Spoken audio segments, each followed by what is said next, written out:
Hit and રનની ઘટનાઓ મામલે નવી કાનૂની જોગવાઈઓ સામે થરાદના પ્રાઇવેટ શટલમાં ફરતા વાહન ચાલકોએ પણ વિરોધ દર્શાવ્યો છે।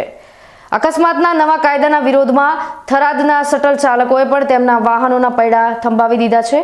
અકસ્માતના નવા કાયદા સામે થરાદમાં પ્રાઇવેટ વાહન ચાલકોએ વિરોધ નોંધાવી સરકારે બનાવેલો નવો કાયદો પરત ખેંચવા માટે માંગ કરી હતી।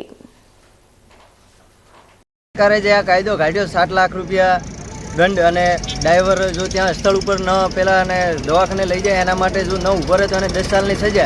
તો ડ્રાઈવર ત્યાં ઊભો રહે અને ડ્રાઈવરને પબ્લિક કોઈ ન મારે એવી કોઈ સરકાર ગેરંટી લે છે। અને 10 લાખ રૂપિયા 7 લાખ રૂપિયા જો ડ્રાઈવર પાસે રકમ હોય તો આ ધંધો ડ્રાઈવરિંગનો કરવાનો આવતો છે જ નહીં, તો ઘરે મજૂરી જ કરવાની આવે છે। 7 લાખ રૂપિયા ડ્રાઈવરને કોઈ દિવસ ભરવાની તાકાત પણ નથી। 7 લાખની ગાડી ન હોય તો 7 લાખ રૂપિયા લાવીને ભરવા ક્યાંથી?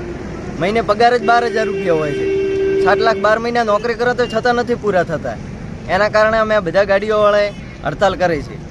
આ સરકારે જે ડ્રાઈવરો માટે કાયદો કાઢ્યો છે એ ખોટો છે અને લોકોને ખબર નથી કે આ શું થાય છે એનું। અને 7 લાખ રૂપિયા જો ભરવાનો ઘરમાં વહેતો હોય તો ડ્રાઈવરિંગ કરવાની કોઈ જરૂર નથી અને તો ઘરે મજૂરી કરવી સારી। એના માટે આ કાયદો પાછો ખેંચે તો સારું છે, નકા કાયમી આવી હડતાલ રહેશે 4 તારીખ સુધી આખા ગુજરાતમાં।